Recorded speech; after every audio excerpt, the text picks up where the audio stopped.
patrons, I'm Raylen Bodai, and we're here with the Bodai Breakdown, where we break down the ins and outs of Ryse wrestlers you know and love, and the ones you may not have met yet.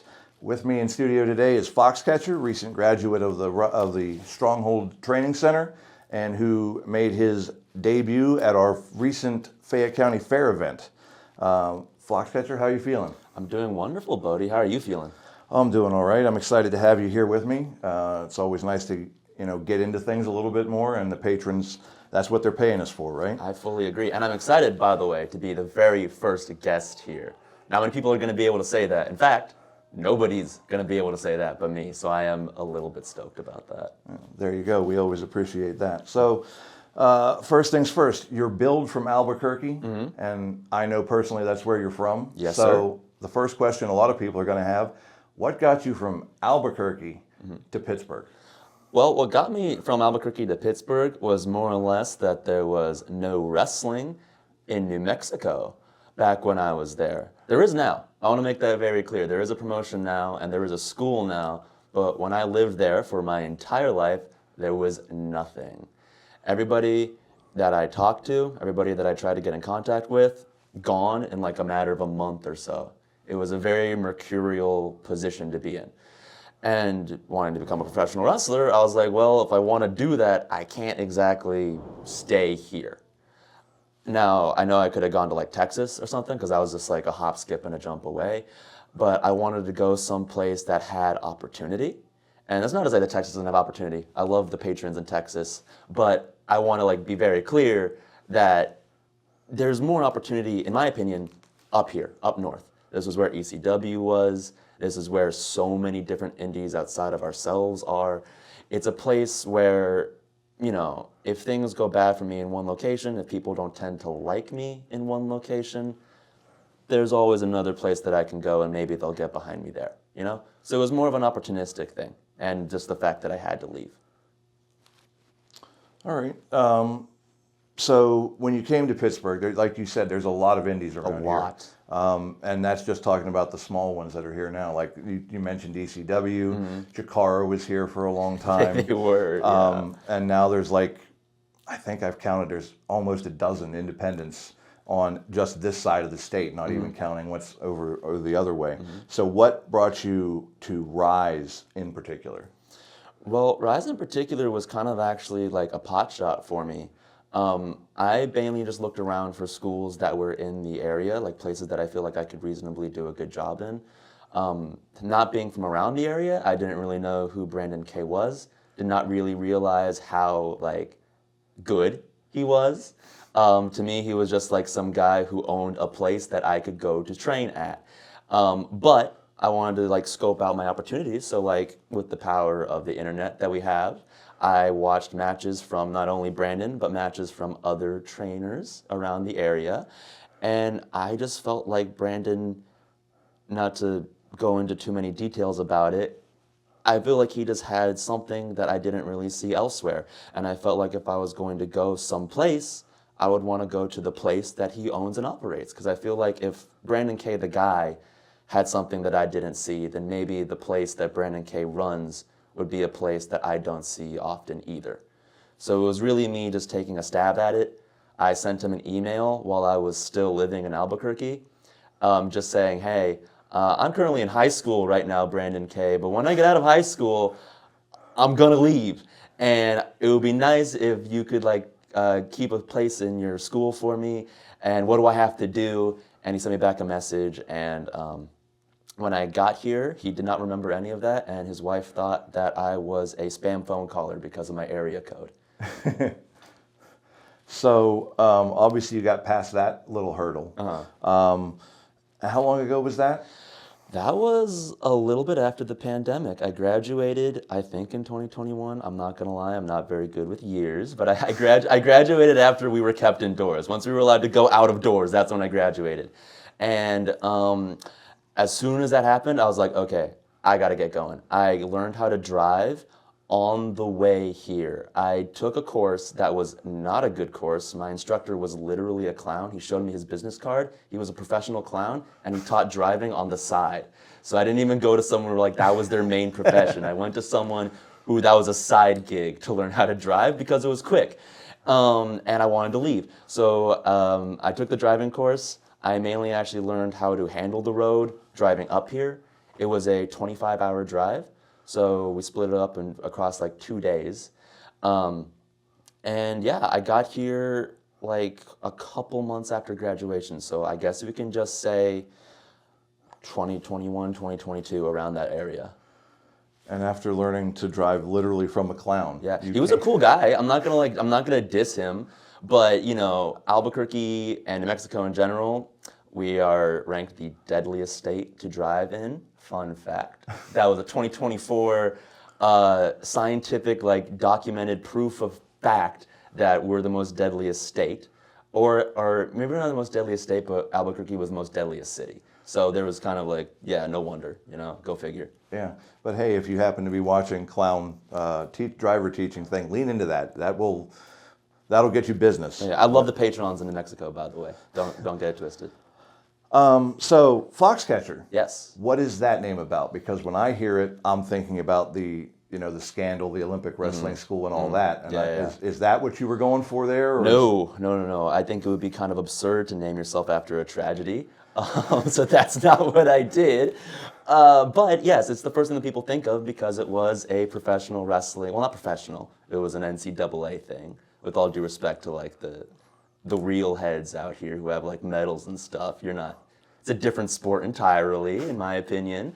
But yeah, it still had wrestling in the name, right? Maybe that was one kind of wrestling. This is this kind of wrestling. They both have wrestling in them, though.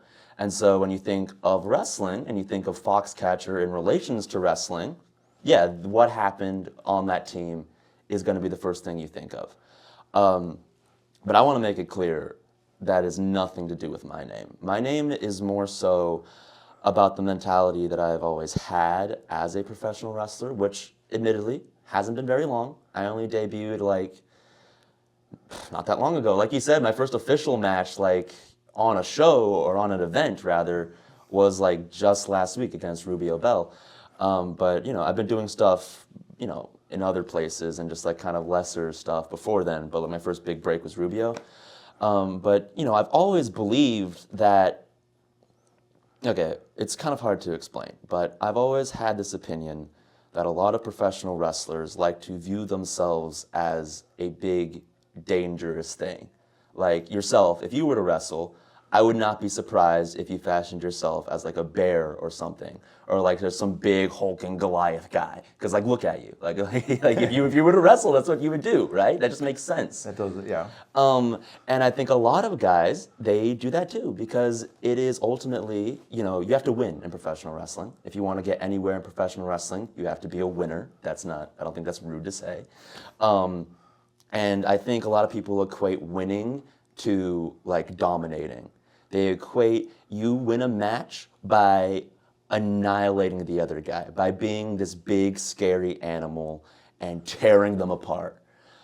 But that's not what winning is to me. For me, winning is winning. Whoever is on top is on top. And how they get there, that's their own thing, right? I don't condone cheating, for example. I don't really condone our grand champion right now. But I condone like any other form of professional wrestling. If you want to be a guy who hits hard, if you want to be a guy who taps people out, if you want to be however you want to wrestle, that's fine, because winning is just winning. And when I think of like Foxcatcher, I'm going to bring up the jacket that I wear. I have a rabbit on the back of my jacket. My nickname is based on the book about rabbits, Watership Down. I've fashioned myself generally around rabbits, but it's meant to more so symbolize just like a prey animal in general. An animal that is threatened more than it is like on top, right? Because those animals are the survivors. Those are the ones that survive, right? They evolved to withstand things. Predators evolved to get hungry, and they evolved to get full, and then they go to sleep until they're hungry again. And that is not what you need to wrestle. You need to survive to wrestle. Because no matter how big and strong and tough you are, you're going to get hit in a wrestling match, and you're going to fall down, and you're probably going to get knocked out, and you'll probably get almost pinned. Always, without a shadow of a doubt. That's going to happen to you. You got to know how to survive. And I'm aware that I'm probably going to have to survive a little bit more than my compatriots. I think that people who do fashion themselves after scarier things will have a better start to a match with me, but they're not going to have a better conclusion to a match with me because I know what it takes to withstand that stuff. The moment they get down on the ground, they're not going to know what to do because they're not used to being there. But if you go into it assuming that you're going to be there, you're going to know how to get out. So this is all a roundabout way of answering your question, but Foxcatcher is that idea. It's a catcher of foxes. It's the idea of being something that can outsmart what most people perceive to be like the top of the food chain. And I firmly believe that if a rabbit truly believed that it could, then that rabbit could catch a fox 100% of the way. It's just a matter of determination and withstanding. So that's the inspiration behind the name. And I fully hope that the DuPont family don't have copyright rights on it, because if they do, I'm doomed. But we'll see. Well, then that's sort of its own little rabbit thing, hoping to stay small enough they don't notice you and bring Well, down the not hammer. for now, but maybe like in the future, if they don't have the copyright, I'll jump on it. I don't know. It's always a good idea to own your name. Yes. There's lots of people who've made that mistake.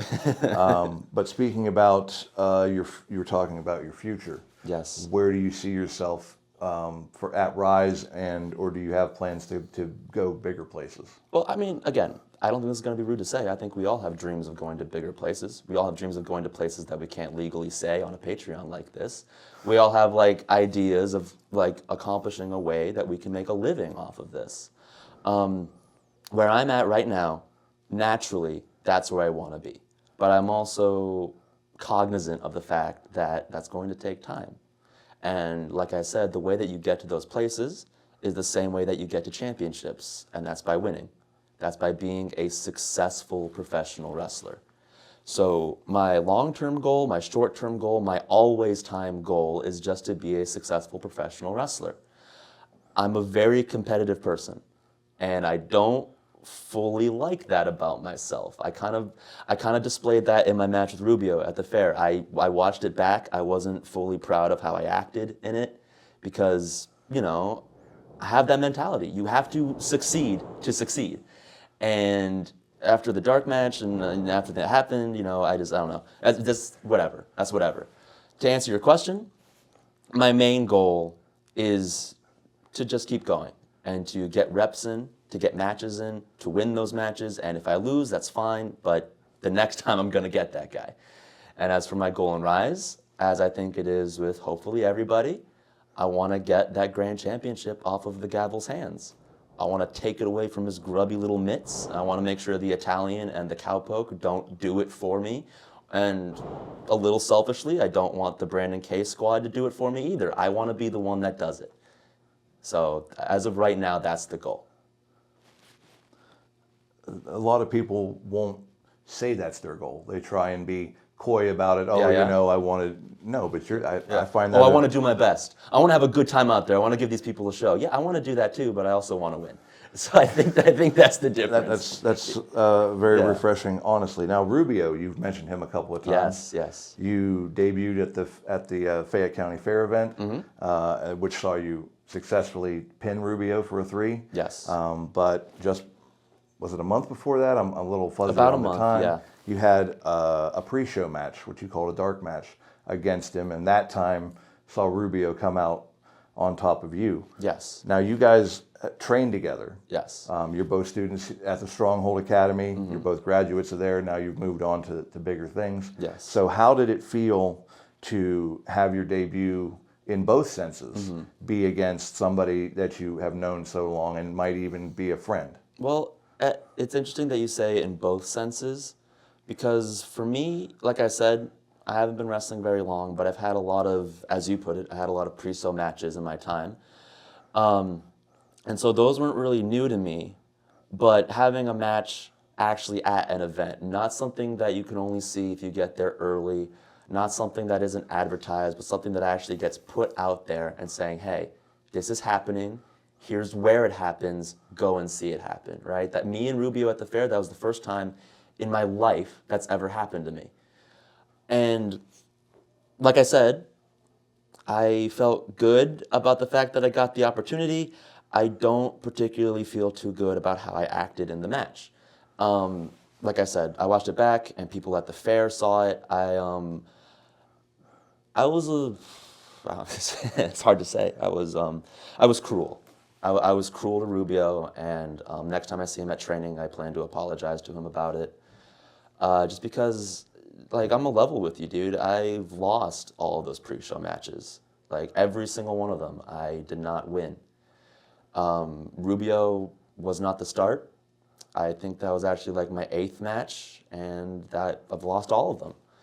And so going into the one that was actually displayed, the one that was actually a big deal, or at least the biggest deal I've ever had, I couldn't let that one be a loss. You know, I couldn't. And I kind of went after him in a way that I wasn't proud of. I went after the fans in a way that I wasn't proud of. Bradley, I'm sorry, and I'm sorry to like a lot of the other guys.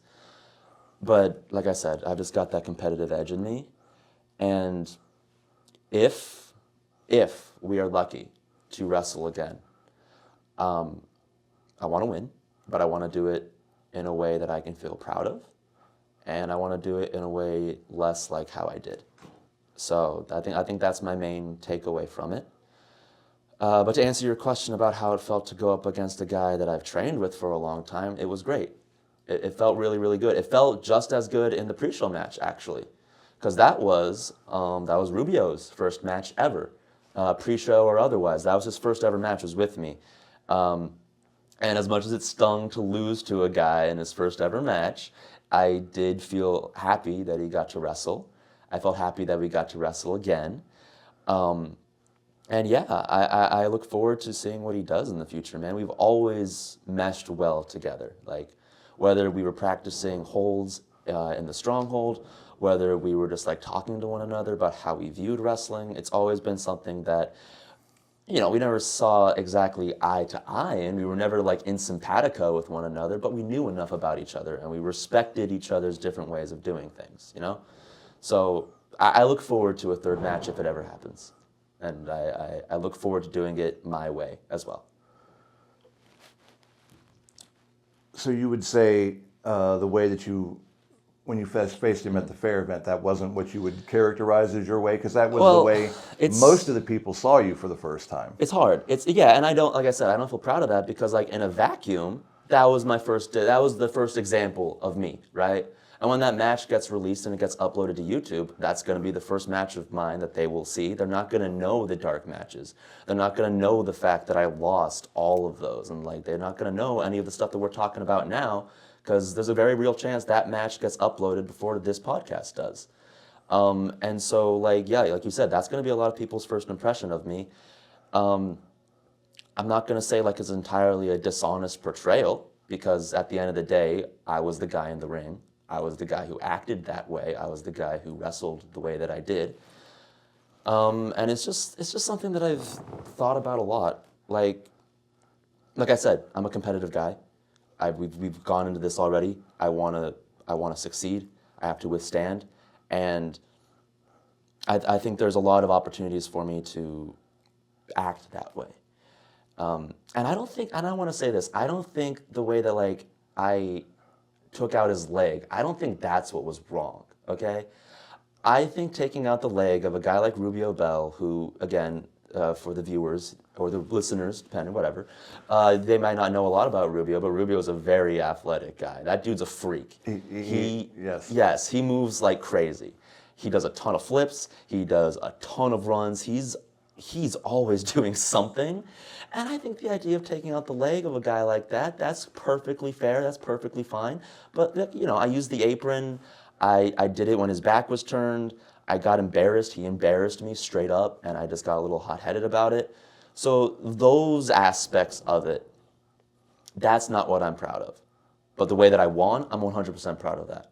I took out an aspect of his game that he didn't think I was going to take out, and it led me to winning. So that's what I care about.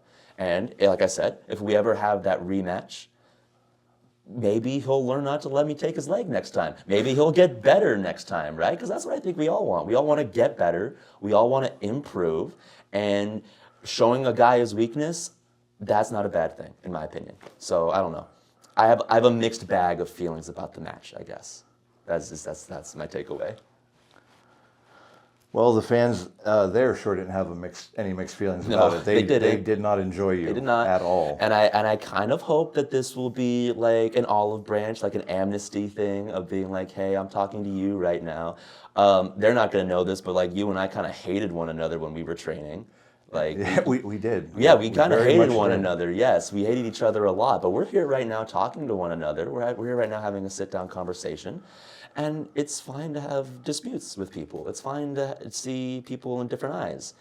And, you know, I like to think that I will still be welcomed into the perception of Ryse fans. I like to think that the Ryse faithful will still enjoy the way that I do things. But I'm going to do things the way that I do things. So if they don't like the way that I do things, then they're just going to have to watch it happen, you know? So I guess right now we're just going to have to see where the verdict stands. But personally, I would like to be their friend, but we'll see. Well, we are taking August off, let things cool down metaphorically and literally, because it was very hot our last show at the Stronghold. All right, I think that about wraps it up for us. Thank you, patrons, for your patronage, your continued support. We always appreciate that. And Foxcatcher, thank you for your time and for being so forthright with us. Of course. We will be back very soon. We don't have a schedule nailed down yet for another Bodai Breakdown.